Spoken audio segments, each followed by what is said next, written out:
The scene opens with the familiar pace of movement at the White House. Staff members move briskly across the South Lawn, photographers adjust lenses, and the sound of helicopter rotors builds quietly in the background. The atmosphere is busy but well rehearsed. This is not a ceremonial event. The United States President, Donald Trump, is preparing to depart on a major diplomatic trip to Asia. It is a journey that brings both opportunity and risk, not only for Washington, but for the broader balance of power across the Asia-Pacific region. Trump walks toward the press, his expression measured. He knows the stakes. On this trip, he will attend high-level meetings, speak with strategic partners, reinforce alliances, and consider new openings with long-standing adversaries. But one meeting stands above all others, a face-to-face conversation with China's President Xi Jinping. The disputes between the United States and China have been simmering for months over tariffs, access to markets, cybersecurity, and the future of global technology platforms. Now, the two leaders will meet directly with the aim, or at least the possibility, of reaching some form of understanding. The concept of a deal is central here. It is a word Trump uses often, sometimes strategically, sometimes instinctively. In this case, the question is whether a personal relationship between two powerful leaders can shift the trajectory of an international standoff. The trip begins in Malaysia, where Trump will attend the summit of the Association of Southeast Asian Nations. The gathering brings together leaders from across the region, representing economies that are among the fastest growing in the world. Trade corridors run through these capitals. Shipping lanes off their coasts carry the goods that power industries across Asia, Europe, and the United States. The summit is a stage where diplomacy is negotiated not in dramatic announcements, but in subtle side conversations, shared meals, and carefully crafted statements. Trump arrives knowing that several bilateral agreements may be within reach, including a trade arrangement with Malaysia. He also intends to reaffirm his claim to international recognition for diplomacy on the Korean Peninsula. A symbolic gesture is planned, his presence at the signing of a peace agreement between Thailand and Cambodia, marking a moment of reconciliation between two neighbours with a long history of political disputes. Outside the summit venue in Kuala Lumpur, the environment reflects both preparation and caution. Security forces monitor the perimeter. Delegates, journalists, and observers make their way through controlled entry points. The summit signboards reflect the themes of regional stability and economic cooperation. The presence of the United States president adds both diplomatic weight and political complexity. Southeast Asian nations often find themselves balancing between the economic influence of China and the security commitments of the United States. Trump's arrival reinforces Washington's intention to maintain its strategic role in the Indo-Pacific. Yet the central narrative of this trip remains the meeting with Xi Jinping. The two leaders have interacted numerous times in the past, each encounter shaped by the shifting currents of global power. Trump's administration has challenged China on trade practices, intellectual property, and its growing influence in international technology markets. The dispute over the video-sharing platform TikTok has become a focal point of this tension. Washington has raised security concerns, while Beijing has defended the company as a symbol of technological innovation. The possibility of resolving these disputes, or at least preventing them from escalating, is one of the major questions of the trip. And then there is North Korea, a subject that continues to complicate diplomacy in the region. During the trip, the possibility arises that Trump could meet North Korean leader Kim Jong-un. The relationship between the two men has been one of the most unpredictable developments in modern diplomatic history. What began with harsh rhetoric and threats of military action transformed, at least temporarily, into direct communication and symbolic summits. The outcomes of those meetings remain debated, yet the personal connection between Trump and Kim remains a political and psychological factor in US-North Korea relations. When asked by journalists whether he intends to meet Kim Jong-un during this trip, Trump responds with a tone that is both casual and deliberate. The quote is direct: "I'd like to.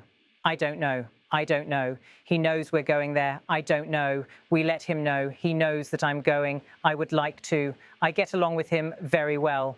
The statement reveals both openness and uncertainty. It suggests that the possibility for a meeting remains present, but will depend on conditions that are not visible to the public. Behind the scenes, diplomatic channels may already be evaluating the timing, location, and messaging of such an encounter. After Malaysia, the trip continues to Japan, where security cooperation remains a central theme. The United States and Japan share concerns regarding regional military developments, particularly from North Korea's missile program. Japan also plays a strategic role in balancing China's influence in the region. The discussions in Tokyo are expected to reinforce military coordination and emphasize the importance of shared democratic values. But Japan also maintains economic ties with China, and its leaders often approach regional diplomacy with careful nuance. The next stop is South Korea. The Korean peninsula remains one of the most sensitive geopolitical regions in the world. Joint military exercises, nuclear negotiations, and inter-Korean relations have all fluctuated dramatically over recent years. The South Korean government observes the possibility of a Trump-Kim meeting with great interest. Any shift in this relationship directly affects the security and political climate in Seoul. The alliance between the United States and South Korea remains strong, yet the path toward denuclearization and long-term peace remains uncertain. Throughout the trip, Trump is expected to highlight his role in past diplomatic breakthroughs, including the suspension of long-range missile tests by North Korea during previous negotiations. Critics argue that these achievements were temporary and lacked enforceable mechanisms. Supporters argue that dialogue prevented escalation and opened pathways that traditional diplomacy had failed to achieve. The potential for renewed negotiations adds significance to the suggestion that Kim Jong-un might participate in a meeting if conditions allow. Meanwhile, China observes the developments closely. The United States holds long-standing security partnerships across Asia, while China continues expanding its economic and military influence through infrastructure investments, regional diplomacy, and naval presence. The meeting between Trump and Xi will be scrutinized for signs of compromise, confrontation, or strategic ambiguity. Both leaders understand the global consequences of their decisions. As the trip unfolds, domestic audiences in the United States monitor the outcomes with divided expectations. Some view the journey as an opportunity to stabilize international relations and reduce economic uncertainty.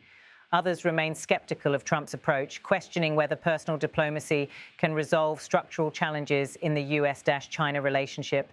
Yet the trip continues, driven by the belief that face-to-face dialogue between powerful leaders can shape the direction of policy and perception on the world stage. Inside the ASEAN venue in Kuala Lumpur, attendees pause to take photographs near displays and national emblems. Delegates engage in conversation, some formal, others relaxed.